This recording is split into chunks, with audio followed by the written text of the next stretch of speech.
Entonces, hoy vamos a conocer cuáles son esos algoritmos, cómo funcionan, qué buscan, para qué sirven, y vamos a ver entonces la práctica en video.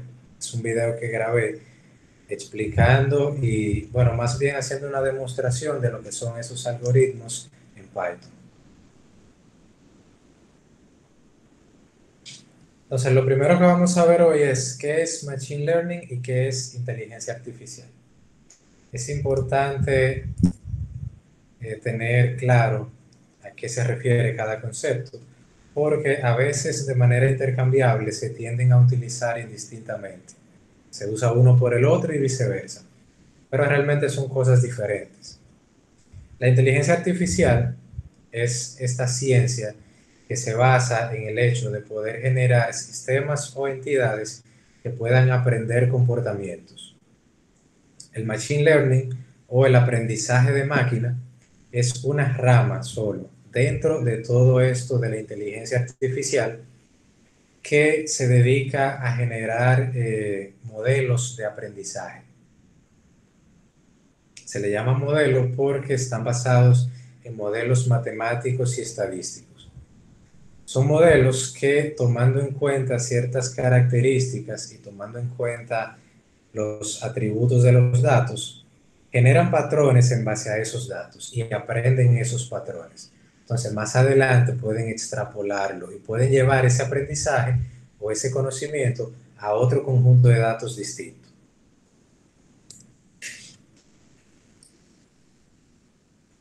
Vamos a estar hablando sobre tres tipos de Machine Learning. Vamos a hablar sobre aprendizaje supervisado, sobre aprendizaje no supervisado y sobre aprendizaje reforzado. Aprendizaje supervisado, aunque da la impresión de que hay un humano revisando el trabajo, realmente no es así. No es un aprendizaje donde hace falta intervención humana durante el proceso de ejecución del modelo. Se le llama aprendizaje supervisado porque el modelo o el algoritmo se supervisa mediante los datos, pero no lo hace un humano, sino que lo hace el mismo modelo.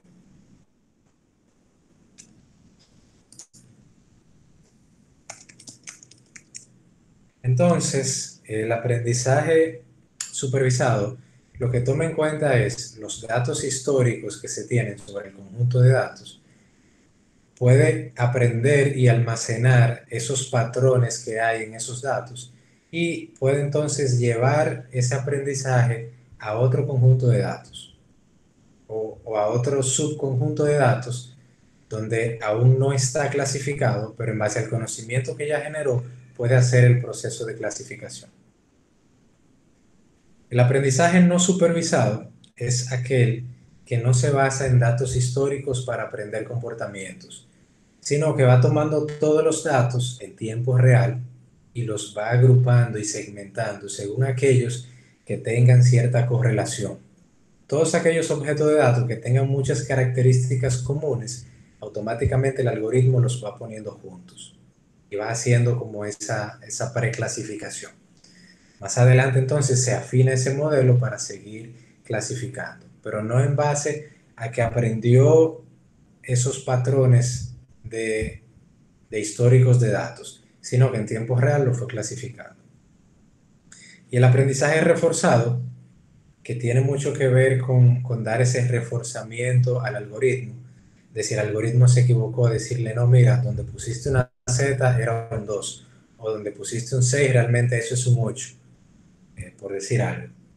Básicamente, una etapa de supervisión, donde sí puede intervenir un factor humano, para asegurarse de que los resultados que dio como positivos sean realmente positivos y lo que dio como negativo sean realmente negativos. Y para reforzar algún resultado que, aunque lo dio correcto, quizás no lo dio con tanta precisión o con tanta seguridad.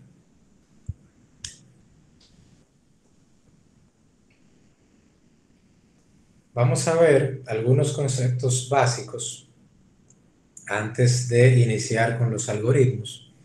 Esos conceptos son los siguientes, son clasificación y regresión, minería de datos versus machine learning, Aprendizaje o entrenamiento, conjunto de datos, instancia, característica, objetivo, modelo, árbol de decisión y confianza.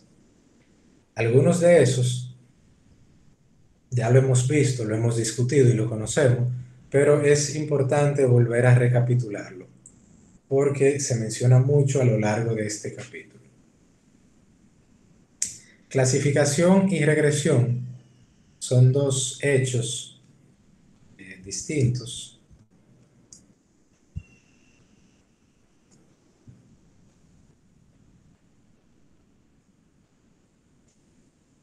La clasificación es el proceso de tomar ciertos objetos de datos y marcarlos como que pertenecen a una clase o a otra clase. Por ejemplo, en la clase pasada, cuando analizamos el conjunto de datos de Iris, vimos que ese conjunto de datos tiene sus objetos clasificados, clasificado por tipo de flor iris, si la flor es setosa, virgínica o versicolor. Es el proceso de clasificación, analizar esos datos y ubicarlos en cada una de esas categorías dependiendo de los patrones y las reglas que se encuentren en esos datos. En cambio, el proceso de regresión es muy similar a la clasificación, pero es diferente, porque en la regresión solamente se va a determinar si un objeto pertenece o no a una clase X. Sería como hacer una clasificación en base a verdadero o falso, o en base a 1 o 0. En cambio, en la clasificación podríamos tener diferentes atributos de clase, como en la clase pasada que teníamos 3 clases distintas. Eso no puede caber dentro de la regresión. La regresión genera un valor, generalmente numérico, que va de 0 a 1. Entonces 0 sería falso, 1 sería verdadero, para determinar si un objeto de datos pertenece o no pertenece a una cierta clase. Minería de datos versus Machine Learning, ya al principio lo comentamos. Bueno, comentamos del Machine Learning, no de la minería. La minería es el proceso de extraer información útil de un gran repositorio de datos de manera automática, con el fin de proveer cierto valor al negocio o a la organización. En cambio, el Machine Learning es el proceso de ir aprendiendo y almacenando esos comportamientos y esos patrones que se van encontrando en los datos para utilizarlo más adelante. El aprendizaje o entrenamiento son sinónimos. Se da en la parte del proceso donde tenemos ciertos datos históricos y analizamos con uno de los algoritmos esos datos ya están clasificados. Digamos que, por ejemplo, estamos analizando el conjunto de datos de Iris, que ya están clasificados. El algoritmo evalúa cada uno de los valores para todas las variables y evalúa al final el resultado. Entonces ahí él va construyendo cierto conocimiento. Él va diciendo, bueno, cuando todas estas variables tienen tales valores, el resultado es tal. Y ahí él va haciendo ese entrenamiento. En muchos libros y en muchas bibliografías puede aparecer como aprendizaje, pero es más bien un entrenamiento. Que no es algo que él está como aprendiendo, sino que nosotros lo estamos programando para que se entrene en eso. Entonces, cuando él encuentra otro conjunto de datos exactamente igual a uno que ya él conoce y ya conoce su clase, entonces él es capaz de clasificarlo. Digamos, por ejemplo, que la iris versicolor, ese tipo de flor, el pétalo mide siempre entre 1 y 3 centímetros. Cuando él encuentre otro objeto de datos donde el pétalo mide entre 1 y 3 centímetros, ya él conoce ese comportamiento y ya sabe a qué corresponde. Entonces puede sin problema clasificarlo y decir ese es de tal tipo de flor. Porque ya se ha dado ese proceso de aprendizaje o entrenamiento. El conjunto de datos es el objeto donde se almacenan los objetos de datos. Un conjunto de datos es una colección de objetos de datos. La instancia de un conjunto de datos, que también se le llama ejemplo o registro, van a ver mucho los términos instancia y sample y record, son términos que se usan mucho y se usan indistintamente. Entonces, cada uno de ellos hace referencia a un objeto dentro del conjunto de datos. Si tenemos un conjunto de 150 registros, cada registro es un objeto o una instancia o un ejemplo o un registro. La característica viene siendo un valor puntual. También se le llama atributo, también se le llama factor, se le llama propiedad y se le llama campo. Factor no es tan utilizado, pero es bueno conocerlo. Por si acaso por ahí lo ven, no lo confundan con otra cosa. Entonces, si se fijan, se va dando como un árbol aquí en esos tres conceptos. Tenemos inicialmente el conjunto de datos. Del conjunto de datos sale la lista de instancias o registros. Y cada instancia o registro tiene un grupo de campos o atributos. O variable. También se le puede llamar variable a una característica. Entonces, objetivo o target o variable objetivo es aquella variable que el algoritmo va a predecir o va a determinar o va a calcular o va a clasificar en base al entrenamiento que se le dio y el conocimiento que ya tiene sobre el conjunto de datos. El modelo es cuando ya tomamos ese algoritmo y lo ajustamos y lo adaptamos al conjunto de datos, se le llama modelo, porque es un proceso que internamente está basado en un modelo matemático estadístico, que vamos a ver también un poquito de eso. Un árbol de decisión es un árbol donde hay un nodo inicial o nodo raíz y a partir de ese nodo se van abriendo dos caminos. En cada nodo se abren dos caminos, muy similar a lo que podríamos ver en un gráfico del árbol genealógico, donde, por ejemplo, tenemos los abuelos. De los abuelos vemos que salen las ramas, que son los hijos. De los hijos salen otras ramas, que son los nietos. Básicamente lo mismo se da con el árbol de decisión. Hay un nodo inicial donde salen dos ramas, de cada una de esas ramas salen otras dos ramas y así sucesivamente. Y tenemos también, por último, el concepto de confianza. Básicamente hace referencia a la confianza probabilística que se tiene del modelo. O sea, no confianza porque yo diga ese modelo lo hice yo y yo quiero los resultados, sino confianza a nivel de porcentaje de precisión, de que el modelo me dice que puede predecir adecuadamente una clase a un porcentaje X, a un 80%, a un 90%, a un 95%. Ese sería el nivel de confianza de ese modelo. ¿Qué tan preciso puede predecir o calcular una clase? Todo eso en base a modelos estadísticos matemáticos. O sea que esas probabilidades son probabilidades que por lo general siempre se cumplen. Y si no se cumplen, hay un margen de error pequeño.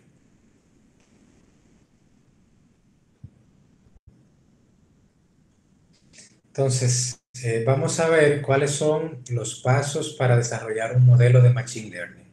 Dijimos ya que el modelo es cuando tomamos ese algoritmo y hacemos todo el proceso y lo afinamos para que produzca un resultado. El primer paso de ese modelo es la recopilación de los datos. Datos que pueden venir de fuentes diferentes, pueden venir de archivos CSV, pueden venir de bases de datos transaccionales, pueden venir de otro sistema, de otro subsistema, puede venir de una API, puede venir de cualquier otra integración o interfase. Y todo eso se coloca en un punto o repositorio central donde se preparan esos datos, se ponen todos en el mismo formato, se buscan reducir al máximo los inconvenientes que pueden haber con esos datos. Algunos de los inconvenientes que hemos conversado en el diplomado hasta ahora y que hemos ido practicando son aquellos datos nulos, aquellos datos duplicados, aquellos datos con ausencia de valor o con datos incorrectos o erróneos, aquellos valores atípicos, también aquellos valores que se pueden clasificar como ruido porque son muy atípicos y no son reales. Entonces todo eso se da dentro de la etapa de preparación de los datos. Una vez ya preparados los datos y hecho ese proceso de limpieza o saneamiento de los datos, entonces procedemos a elegir el modelo que vamos a usar o el algoritmo.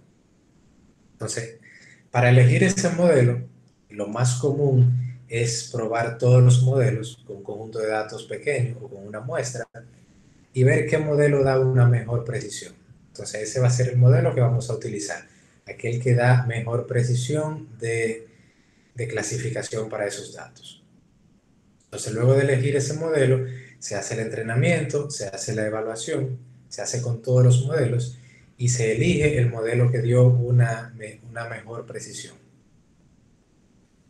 Entonces, para hacer la parte del entrenamiento, si por ejemplo vamos a trabajar con un conjunto de datos, vamos a decir el conjunto de datos IRIS, que es un conjunto de datos que ya conocemos, lo que hacemos es tomar parte de ese conjunto de datos y utilizarlo para entrenar el algoritmo y que aprenda los patrones y características. Y luego de aprendido los patrones y características, entonces aplicamos ese modelo con los otros datos sin clasificar. Entonces ahí vamos a ver, porque ya conocemos la clasificación de antemano, pero se lo dimos al modelo sin clasificar, vamos a ver qué tan certero él fue. Y si cuando él dijo que lo hacía un 80%, realmente lo hizo un 80%. O si cuando él dijo que lo hacía un 90%, realmente lo hacía un 90%. Entonces ahí ya decidimos finalmente cuál va a ser el algoritmo que vamos a utilizar. Entonces luego de decidir ese algoritmo, aquel que da una mayor precisión, pasamos al paso número 6, que es configuración de parámetros o parameter tuning, que también se le puede llamar afinamiento de parámetros.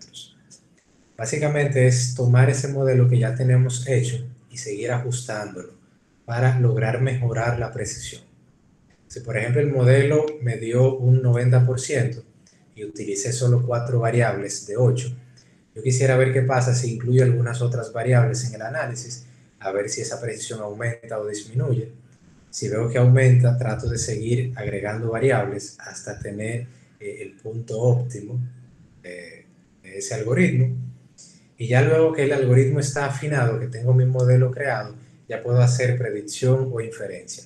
Ya puedo llevarlo a otro conjunto de datos totalmente distinto, pero de la misma clase o de la misma característica.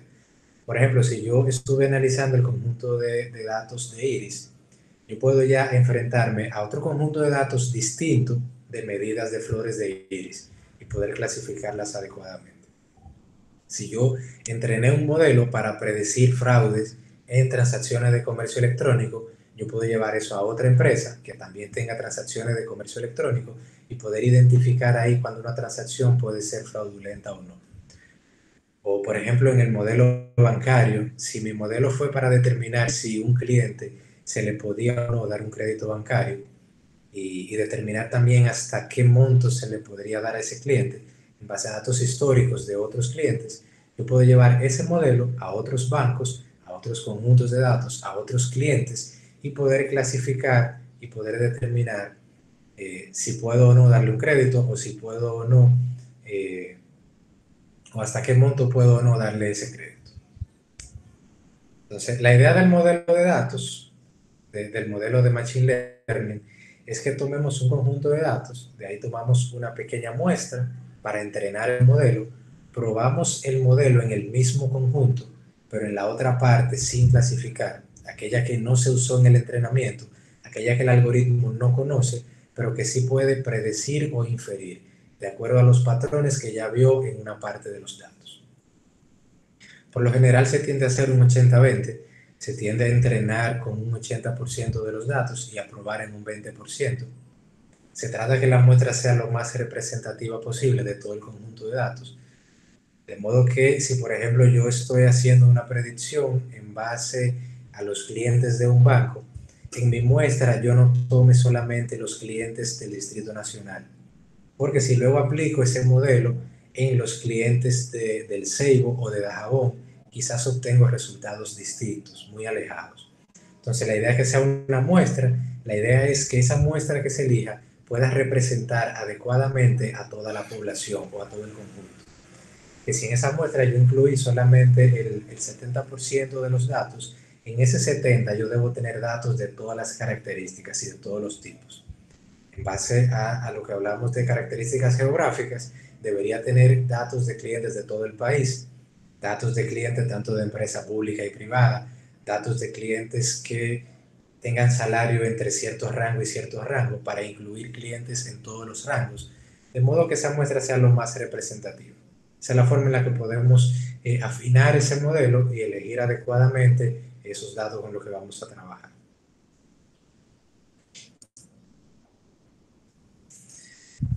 Entonces, dentro del aprendizaje supervisado, dijimos que es ese aprendizaje que se basa en datos históricos para aprender comportamientos o patrones y luego aplicarlos a otros conjuntos de datos.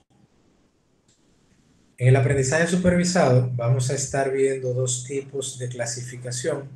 Vamos a ver clasificación binaria y clasificación multiclase.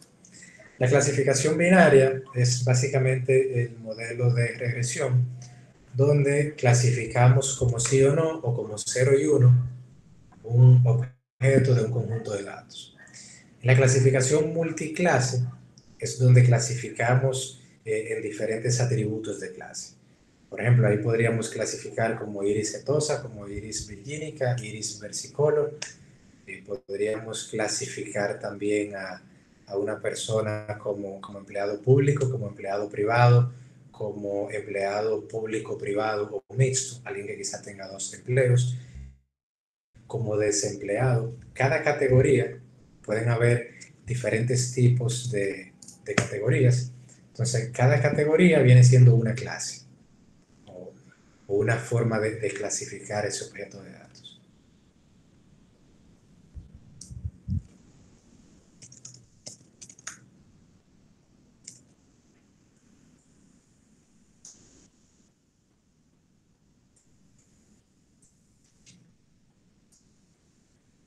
Entonces, esa es la principal diferencia. La clasificación binaria clasifica en sí o no. La clasificación multiclase clasifica en varias clases distintas.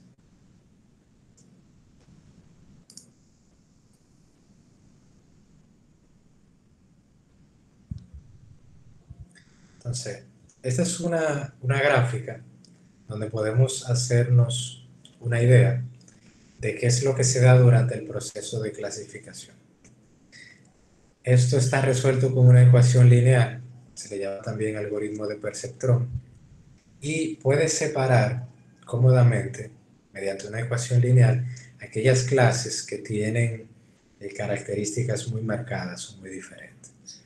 Vemos cómo al trazar esa línea o vector, estamos dividiendo esta clase de círculos de esta clase de cruces. Y utilizando eso como conjunto de datos de entrenamiento, el modelo puede aprender ese comportamiento, puede entrenarse en base a esos patrones, y cuando yo introduzca un nuevo conjunto de datos o lo aplique a otro conjunto de datos, entonces en base a lo que él ya conoce, que son las medidas de x1 y x2 para todas esas variables, él puede clasificarlo. Aquí él puede clasificarlo dentro de la clase de círculos, porque de acuerdo a las medidas que tiene en el plano cartesiano para cada variable, caería dentro de la clase de círculos. Sin embargo, es una estrella. Si se tomaran en cuenta otros atributos, como la forma geométrica de ese objeto de datos, no caería ahí, sino que sería una tercera clase. Ahora bien, esa ecuación lineal es lo que se da en el proceso de regresión, donde se clasifica algo como sí o no, como 0 y 1. Ya una clasificación multiclase implica otro tipo de algoritmos. Vemos que se puede separar esta gráfica linealmente sin problema, y al 100% cada figura queda con los de su clase o con los de su tipo o especie. Sin embargo, si tenemos valores muy mezclados, es difícil separarlo por una línea. Estos no son linealmente separables. Entonces, estos ya no se pueden realizar a través de ecuaciones lineales, sino que hay que aplicar otros de los algoritmos que tenemos disponibles para eso. El primer algoritmo que vamos a ver es la regresión logística. Es diferente a la regresión lineal. La regresión logística se basa en esta proporción de probabilidades, que aplicándole el logaritmo y despejando todo eso, se llega a tener esta ecuación final. Teniendo un paso aquí que es el beta o ecuación sigmoide, que permite determinar en qué número o en qué clase va a caer ese objeto de datos. Si se fijan en la gráfica, el número mínimo que puede tener es 0.0 y el número máximo es 1. Esa ecuación siempre va a devolver como resultado un valor entre 0 y 1. Puede ser 0.5, 0.4, 0.6, 0.9, 1.0, 0.0, pero no menor a él. Con cualquier dato que se aplique a esa ecuación, siempre va a obtener un número entre 0 y 1. Y ese es el proceso de clasificación en este sentido. Este es el resumen de lo que hace esa ecuación. Toma cada variable y para cada objeto de datos toma todas sus variables, analiza la sumatoria de esas probabilidades, calcula la función sigmoide, eso devuelve un valor entre 0 y 1. Fíjense aquí el valor de y, que es la variable dependiente o la variable que depende de los otros datos. Puede tomar un valor entre 0 y 1. Si el valor que obtuvo es mayor o igual a 0.5, se clasifica como un 1. Si obtuvo un valor menor a 0.5, se clasifica como un 0, porque solo da como resultado dos clases distintas. Entonces, si el valor es 0.9, se va a clasificar como un 1 y se va a generar un error o un margen de error, que podríamos decir que sería de un, qué sé yo, 10%. Si lo predijo 0.9 de 1, es un 90% de exactitud, tiene un 10% de margen de error. Si lo predijo y el resultado fue un 1.0, ahí el error sería 0, o tendría 0 margen de error para ese conjunto, bueno, para ese objeto de datos.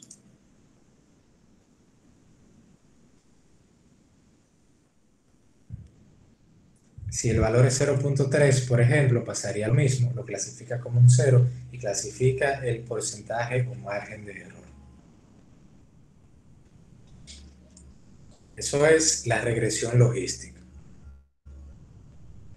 Dentro de los algoritmos de aprendizaje supervisado también tenemos las máquinas de vector de soporte o Support Vector Machine, que comúnmente se le llama SVM, se abrevia siempre el nombre. Es muy similar a la primera gráfica que vimos, solo que en lugar de yo trazar una sola línea, yo trazo varias líneas. De modo que si quiero hacer una clasificación multiclase, puedo hacerla perfectamente con estos vectores de soporte. Hay un vector inicial, que es el que divide inicialmente ambas clases, pero luego hay varios vectores que se agregan, que sirven de soporte para clasificar con mayor exactitud. Entonces, ahí en la gráfica podemos diferenciar que el vector realmente divide una clase de la otra. Vemos que en ese vector siempre van a haber dos hiperplanos. Va a haber un hiperplano positivo y va a haber un hiperplano negativo. O sea, van a haber valores por encima y valores por debajo. Cada uno sería una clase, la clase de cada hiperplano. Hay algunos valores que están muy cerca a ese vector. Entonces, en esos valores podría haber cierta confusión o cierto margen de error, que es lo que se mide aquí. Se trata siempre de maximizar el margen de precisión para que el margen de error se reduzca, ya que son inversamente proporcionales. Entonces, dentro de este vector o de esta frontera, si tenemos valores muy cerca, podemos seguir agregando vectores de soporte para seguir dividiendo esos valores. Y se determina también un margen de error y un margen de acierto. Maximizando el margen de acierto, se reduce el margen de error. Si se minimiza el margen de acierto, se maximiza el margen de error. Entonces, eso sale todo de estas ecuaciones. tenemos un hiperplano positivo y uno negativo, se restan ambos, se normaliza esa ecuación, eliminando esos cuadrados, lo que hace que quede dentro de raíz cuadrada luego, para maximizar ese margen. Se sigue despejando la ecuación y se tiene esa ecuación final. Y tenemos que el margen de error va a ser igual al margen de error más la clase por el error de clasificación. Son variables dentro de esa ecuación. Entonces vemos que esa línea puede ser hacia acá, también puede ser hacia arriba. El hiperplano positivo ahí sería hacia la derecha y aquí sería hacia la izquierda. Aquí el hiperplano positivo sería hacia arriba y a la derecha y aquí sería hacia abajo y a la izquierda.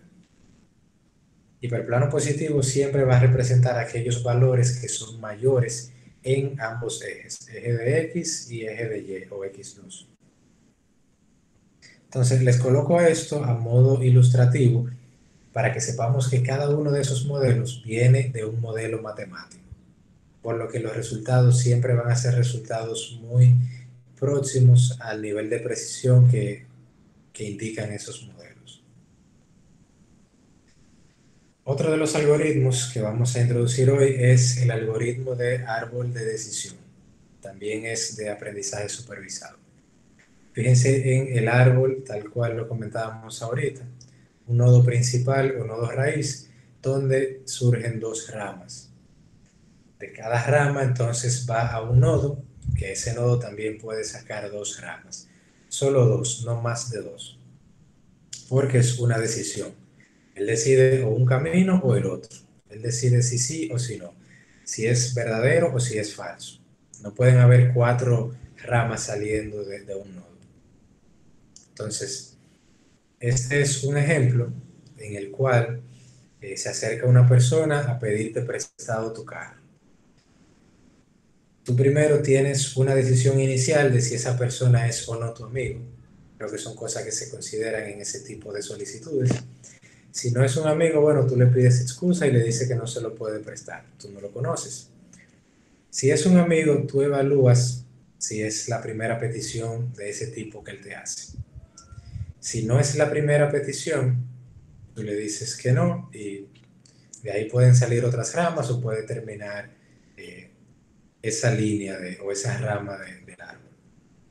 Si es que sí, si es la primera petición, la primera vez que te pide eso, tú quizás no te quieres negar, tú evalúas si él tiene experiencia previa. Digamos, si tiene licencia de conducir, si sabe conducir, si tiene mala experiencia, ha tenido accidentes, ha chocado, le pides excusa y no le prestas tu carro o te vas por otra rama o abres aquí dos ramas más.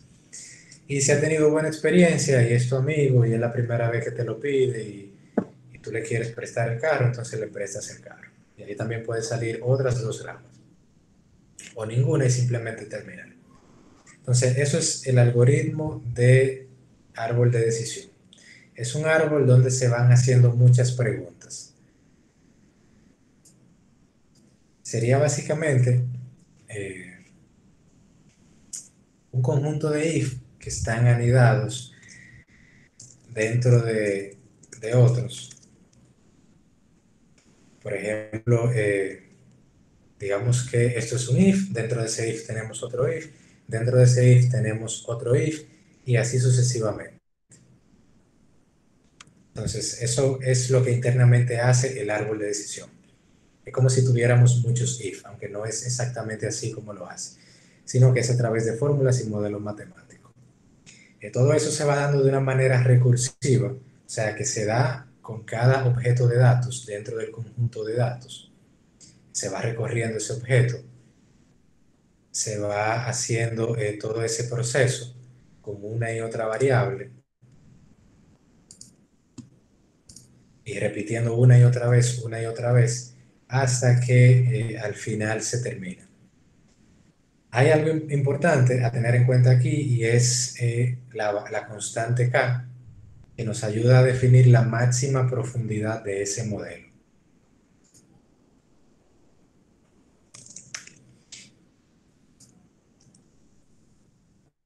Entonces, esa variable K la definimos nosotros. Esa variable K va a determinar la profundidad en base a esta notación, en base a elevar 2 a la variable k. Si definimos como constante k, el 3, por ejemplo, la máxima profundidad sería 2 a la 3. Esa sería la máxima profundidad, ya que estamos definiendo solo 3 nodos. Y se hace con la constante 2 porque en cada nodo solamente hay dos opciones, o sí o no. Entonces, hay que tener en cuenta no hacer un sobreajuste o un subajuste. O sea, no darle ni demasiada profundidad ni muy poca profundidad a nuestro modelo. Entonces, lo que se tiende a hacer, lo que se estila es ir probando diferentes valores de K. Y esos valores, entonces vamos comparando los resultados que vamos obteniendo.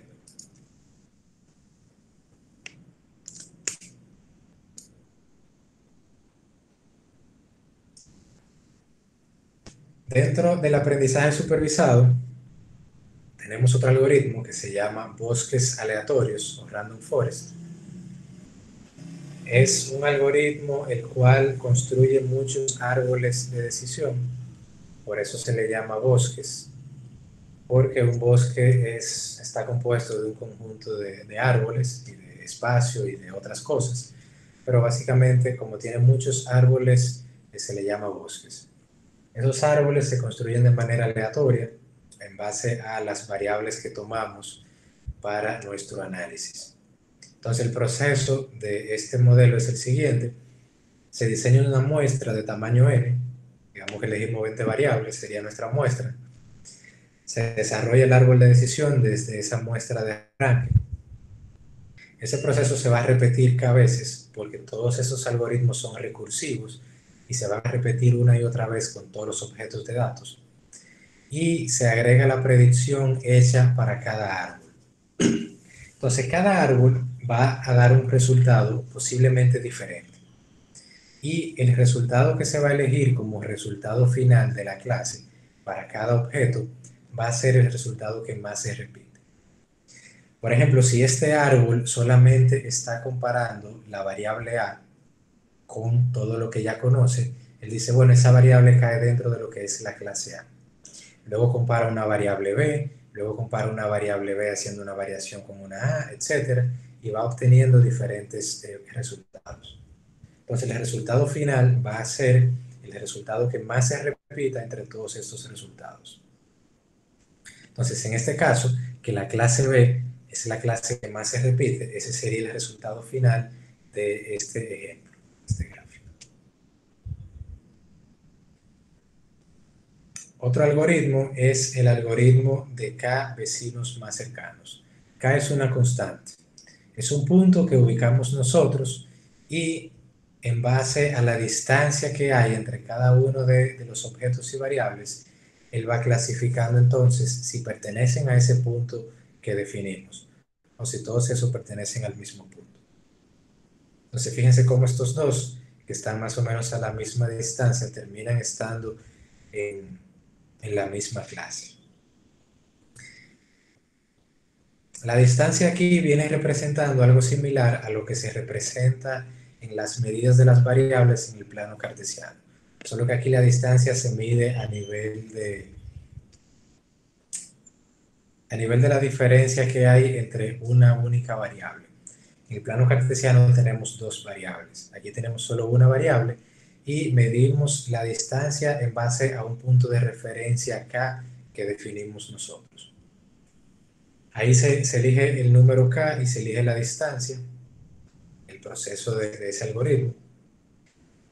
Se encuentra el vecino más cercano de la muestra que se pretende clasificar. Se asigna la etiqueta de clase por votación mayoritaria.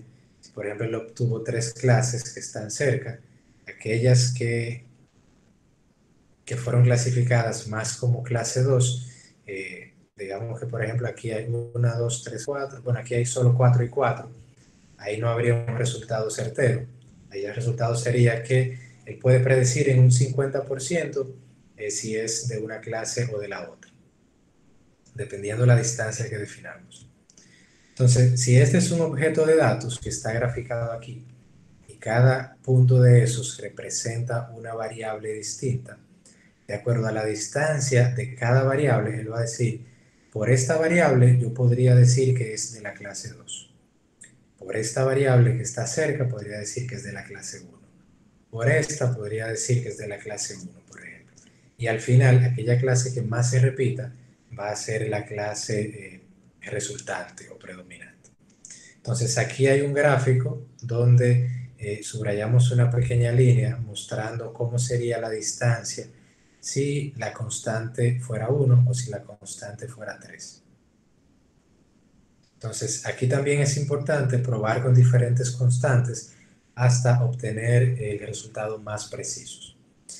Este algoritmo también se le llama algoritmo perezoso, porque si él encontró dos objetos, como estos dos, por ejemplo, dos variables, que están exactamente a la misma distancia, él se queda con el primero que encuentre.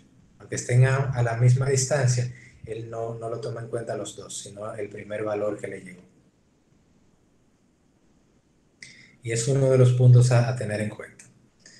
Si ese algoritmo entra en un bucle, va a preferir aquellos con menor distancia, no se va a esforzar en buscar el que está más lejos, sino que primero mide todos los que están cerca y los otros los va a obviar.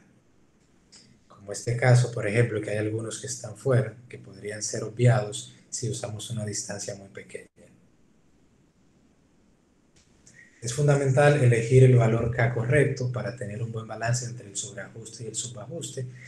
Esos valores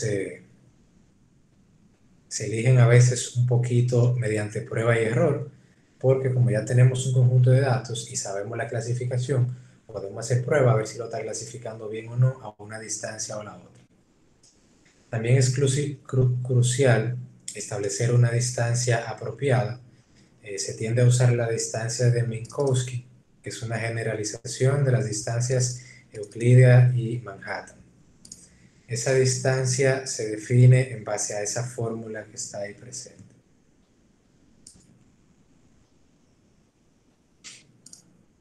Entonces, en el material que les compartí en el aula virtual, se explica un poquito en más detalle la parte matemática, pero no vamos a entrar tanto en detalle en eso porque hubiésemos tenido que hacer algo similar a lo que hicimos con Python, dedicar algunos 4, 5, 6 videos para entender bien toda esa parte. Por el momento vamos a entender un poco cómo funcionan los algoritmos y vamos a ver cómo podemos implementarlo en Python. Otro de los algoritmos de aprendizaje supervisado es el bayesiano ingenuo o naive Bayes. Ese algoritmo, perdón, se basa en el teorema de Bayes.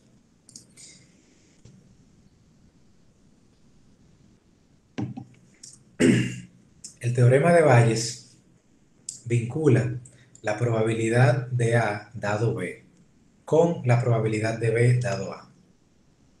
Por ejemplo, la probabilidad de que me dé un dolor de cabeza si me da gripe se hace una relación con la probabilidad de que me dé gripe si tengo dolor de cabeza. Cómo invertir ambas probabilidades y ver la relación que existe entre una y otra. La relación entre la probabilidad de A y B y la relación entre B y A.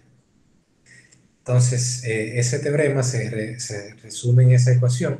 De esa ecuación podemos decir que P a sub I son las probabilidades a priori o la probabilidad de A. La probabilidad de A, que ya la conocemos, por eso a priori, y luego tenemos una hipótesis, que sería la probabilidad de A cuando se da B. O sea, porque yo sé, por ejemplo, la probabilidad de que llueva hoy. Pero también yo podría buscar la probabilidad de que llueva hoy, dado B. Probabilidad de que llueva hoy, dado que estamos en temporada ciclónica, o dado que llovió ayer, o dado que está nublado.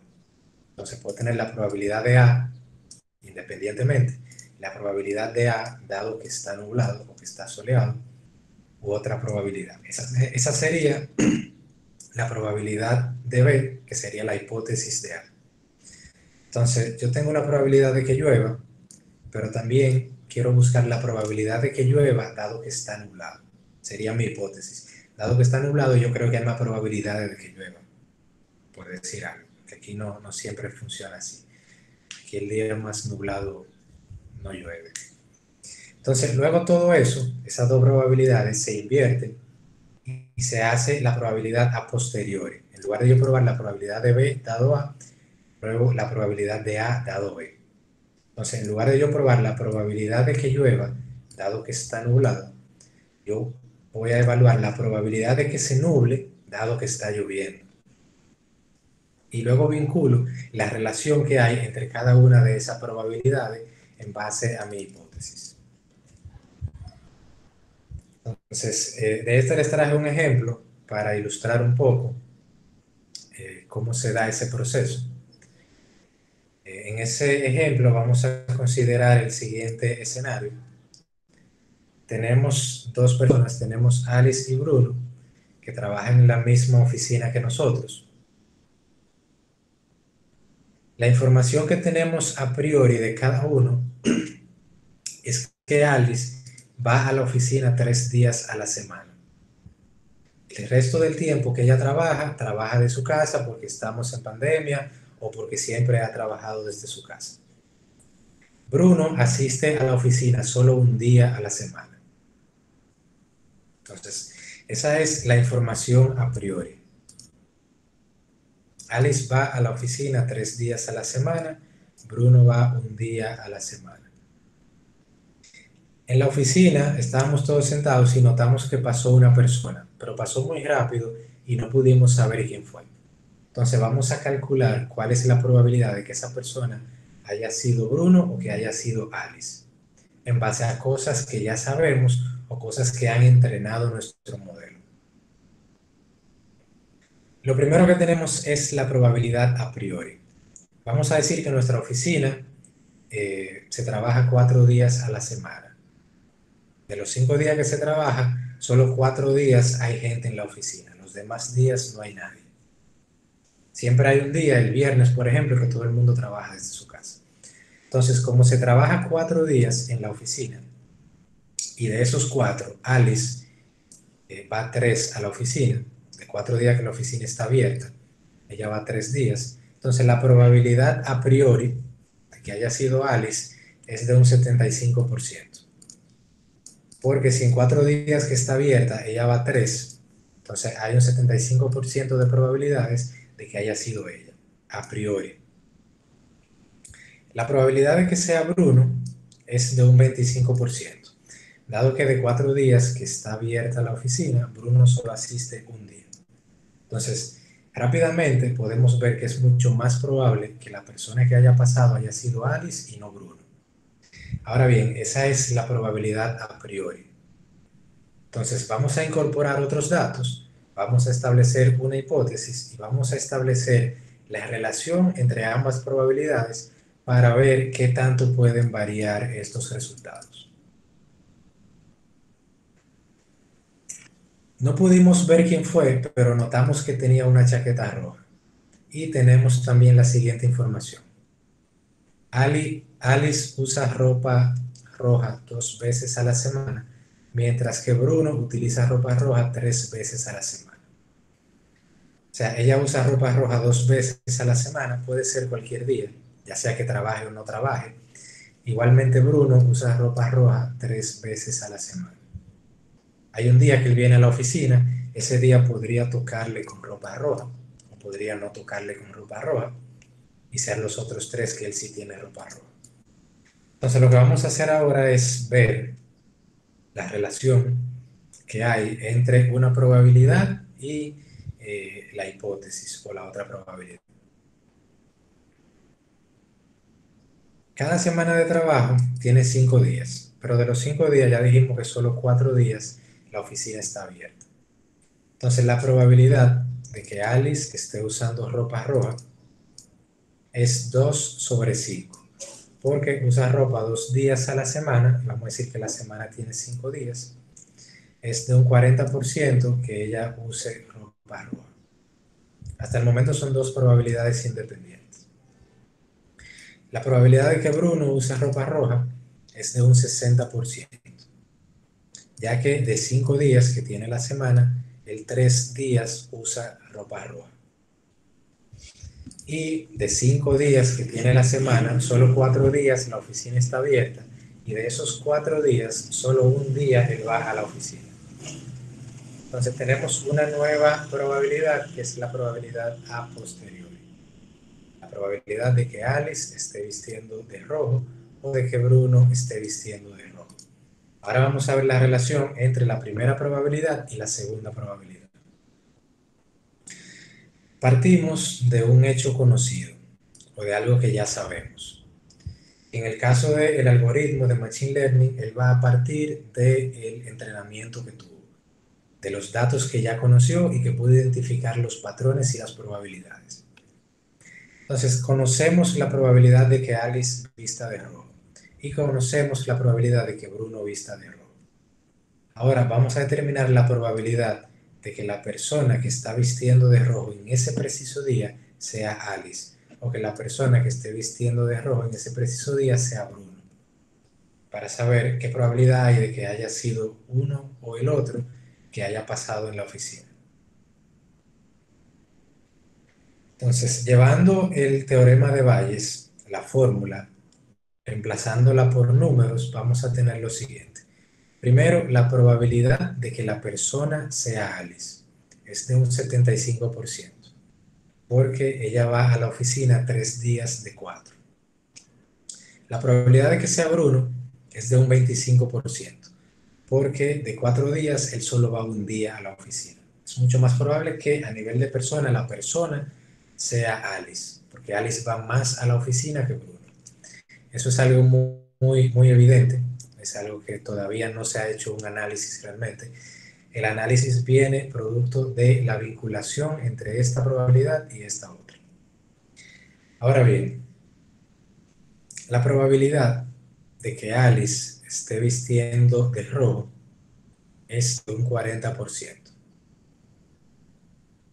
Y la probabilidad de que no esté vistiendo de rojo es de un 60%. Ya mejor, aquí va 0.6. Es de un 60%. Porque 40%, porque 2 días de 5 ella usa ropa roja. Entonces, lo que hacemos para vincular esas probabilidades es multiplicarlas, que es lo que establece la fórmula. Esta probabilidad se multiplica con esta otra y obtenemos un 0.3 o un 30% de probabilidad de que la persona que esté vistiendo de rojo sea Alice. La probabilidad de que no esté vistiendo de rojo Alice sería de un 45%, al multiplicar el 0.75 con el 0.60. Fíjense que mientras más altas son ambas probabilidades, más alto es el resultado final que se obtiene. Entonces, la probabilidad de que la persona sea Bruno es un 25%, 1 sobre 4. La probabilidad de que Bruno vista de rojo es un 60%, 3 sobre 5. La probabilidad de que Bruno no vista de rojo es 2 sobre 5, que es un 40%. Hacemos el mismo proceso, multiplicamos ambas probabilidades y obtenemos la probabilidad de que Bruno esté vistiendo de rojo un 15% y de que no esté vistiendo de rojo un 10%. Entonces, luego de eso, terminamos de aplicar la ecuación donde dividimos esa probabilidad entre ella misma más la probabilidad de B o la probabilidad contraria. Entonces, es la probabilidad de A entre la probabilidad de A más la probabilidad de B. Ese es el teorema de Bayes. Entonces, ahí obtenemos que la probabilidad de que la persona que está en la oficina y que está vistiendo de rojo sea Alice es de un 67% y de que sea Bruno es de un 33%. Entonces, como la probabilidad de que la persona que esté vistiendo de rojo sea Alice es de un 67%, el algoritmo dice que él puede predecir que esa persona es Alice y lo predice a un nivel de confianza de 67%. Fíjense, ahí no está muy afinado todavía, hay mucho margen de error, más de un 30%. No debería haber tal margen de error en los modelos que hagamos, pero es un ejemplo ilustrativo de cómo funciona el teorema de Bayes. Eso es sustituyendo ya todos los valores. Aquí está la misma ecuación, en el mismo proceso, solo que sin los valores. Tenemos la probabilidad de A o a priori, la probabilidad de B o a priori, que es la probabilidad que conocemos en el momento. Tenemos las hipótesis, que es la probabilidad de A dado B y la probabilidad de B dado A. Y tenemos la probabilidad a posteriori, que es ya el resultado de evaluar esas hipótesis.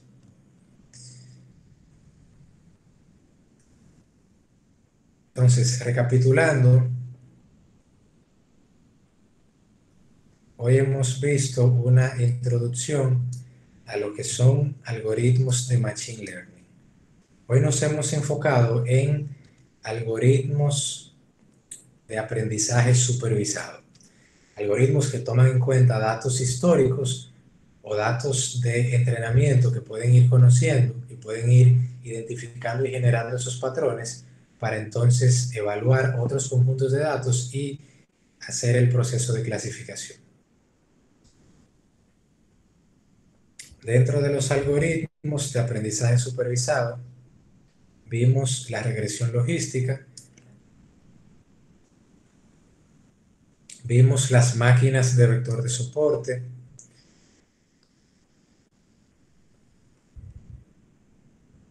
vimos algoritmos de árboles de decisión, vimos los árboles aleatorios, vimos los k-vecinos más cercanos y vimos el bayesiano ingenuo.